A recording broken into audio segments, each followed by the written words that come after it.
The message in our society is wrong. You are not stuck with the brain you have. You can make it better, and I can prove it. Meet Dr. Daniel Amen, a celebrity psychiatrist, a brain health expert, and a 12-time New York Times bestselling author. So if I'm right, and I am, you need brain envy. You need to love your brain. The mission is to end mental illness by creating a revolution in brain health. Today we discuss all things brain health, dementia, Alzheimer's, and ADHD, and debunk a few myths along the way. Come on, we need to get into the 21st century. Psychiatrists are the only medical doctors who virtually never look at the organ they treat. Think about that. If you want to keep your brain healthy or rescue it, you have to prevent or treat the 11 major risk factors that steal your mind.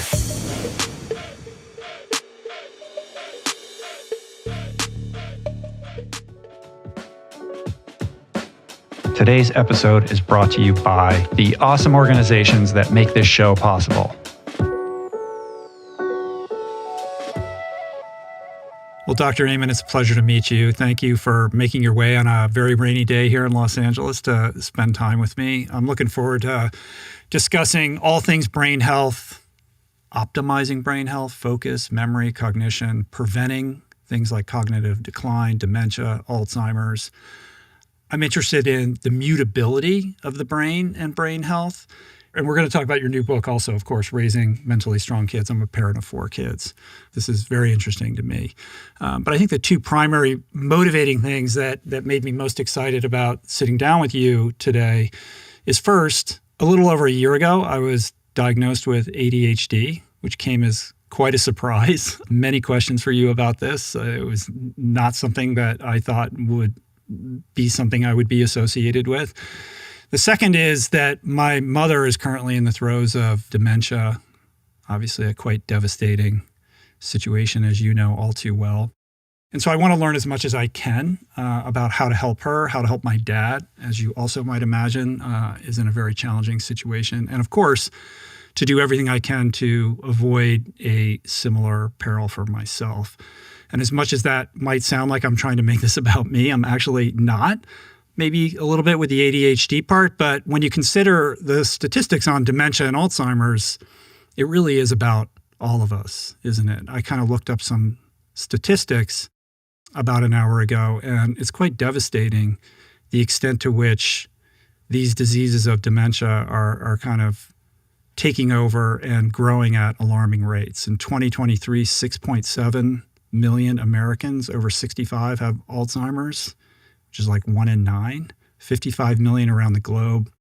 2/3 of these people are women, which is fascinating. And it's very much on the rise. I saw some statistics like by 2060, the CDC predicts a 7-fold increase, and globally from 55 million to 139 million by 2050. So this is a problem that is going to leave very few people untouched.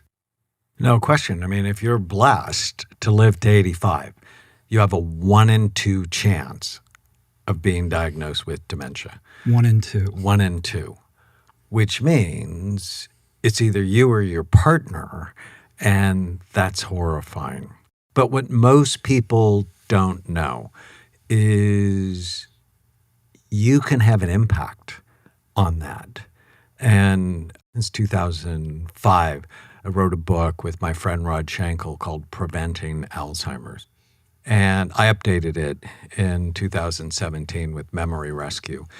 And the big idea is if you want to keep your brain healthy or rescue it, you have to prevent or treat the 11 major risk factors that steal your mind. And you talked about your mom having it.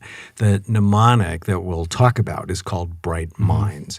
And the G in Bright Minds is genetics, but we don't think about it properly. Oh, well, I'm overweight because my family's overweight, or I have hypertension because it runs in my family, or I have diabetes because it runs in my family, or I have Alzheimer's disease, or I'm vulnerable to it and there's nothing I can do about it. And that's a lie. Genes increase your vulnerability, and they teach you what you should be doing. So, for example, I have 6 children. 3 of them are adopted. 2 of my nieces we adopted because their parents couldn't stop with drugs and alcohol, and it was a disaster for these kids. And I tell my nieces, if you never drink or do drugs, you're never going to have a problem. But if you do, it could be serious. You need to be on an alcohol drug prevention program every day of your life. I have obesity and heart disease in my family. I'm going to be 70 this year. I'm not overweight and I don't have heart disease because I'm on an obesity heart disease prevention program every day of my life. So if you have it in your family, as soon as you know, you should be serious about preventing these 11 major risk factors. I want to get into all those strategies, but let's talk a little bit about what's driving this. What is causing this? I mean, I would imagine a portion of the spike that we're seeing, this increase in incidence, is related to the fact that people are living long and baby boomers are aging up.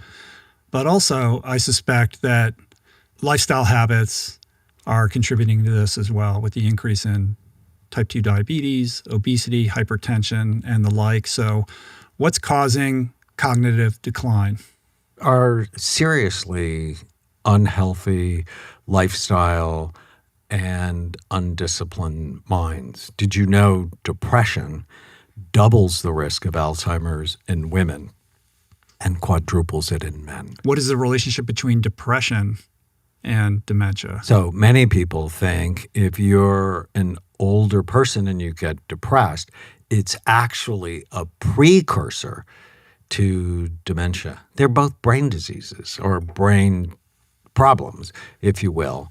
And it's critical in the M in Bright Minds mental health stuff.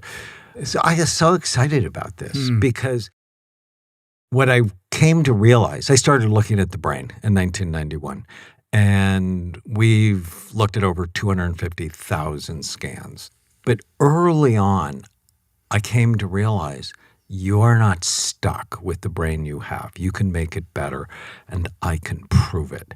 And so if I look at your brain and then you have a car accident, your brain's going to be worse. If I look at your brain and then you go on a drug bender, your brain is going to be worse. If I look at your brain and then all of a sudden you stop sleeping or you go through a divorce, odds are your brain's going to change in a negative way. But I also did the big NFL study. When the NFL was sort of lying they had a problem with traumatic brain injury in football, 80% of my players got better. I could see the damage, but when they go on a brain healthy program, 80%, their brains looked better anywhere from 2 to 6 months later. That's exciting. I was a consultant on the movie Concussion, and I was sort of bummed because the movie's sort of a downer. It was Is about that the Will Smith one? The Will Smith one. Yeah, I remember that. And it's like, where's the hope? And the message on football dementia, or CTE, chronic traumatic encephalopathy, the message in our society is wrong. It's like, oh, you have this. It's chronic, progressive, untreatable. And so players don't come and get help because they feel hopeless. It's like, no, get help early, probably while you're still playing, so that you can begin to reverse the damage. It's the big, exciting lesson over the last 30 years in neuroscience, neuroplasticity. You're not stuck with the brain you have. You can make it better. There's an area of the brain called the hippocampus. Why I collect seahorses. It's Greek for seahorse. It's shaped like a seahorse. Every day, you are making 700 new stem cells in the hippocampus, or I think of them as baby seahorses. Your behavior is going to grow them, or it's going to shrink them. And so if you're vulnerable to dementia, that's the area that gets hit early in dementia. And you want to love those seahorses, nourish them, feed them, teach them, rather than get them drunk or stoned or shrivel them. Your main protocol in evaluating people's brains is this imaging technology called SPECT, right? So can you describe what that is? So can I tell the pre-story Yeah. just to put it in context? So when I was 18, Vietnam was still going on, and the government had a draft, and I became an infantry medic where my love of medicine was born. But about a year into it, I didn't like being shot at. It just not for me. It's for some people, it's not for me. So I got retrained as an X-ray technician and developed a passion for medical imaging. As our professors used to say, how do you know unless you look? And then 1979, I'm a second-year medical student. I just get married, and 2 months later, my wife tried to kill herself. Horrified. And I take her to see a wonderful psychiatrist, and I come to realize if he helps her, it won't just help her. It'll help me. It'll help our children, our grandchildren, as they would be shaped by someone who's happier and more stable. So 45 years ago, I fell in love with psychiatry, and I've loved it every day since. But I fell in love with the only medical specialty that never looks at the organ it treats. And I knew it was wrong, and I knew it would change. I just had no idea it'd be part of it. 1991, I'm now a psychiatrist for about a decade. And I went to a lecture at my local hospital on brain SPECT imaging, single photon emission computed tomography. It's a nuclear medicine study that looks at blood flow and activity. It looks at how your brain works. And it basically shows us three things: healthy activity, too little activity, or too much. How is it doing that? What is the process by which that's revealing itself? So again, it's a nuclear medicine study. So what we do is we take a radiopharmaceutical. So you take a radioisotope. We take one we use is called technetium. And technetium has self-esteem problems. It doesn't like being who it is. And it changes shape.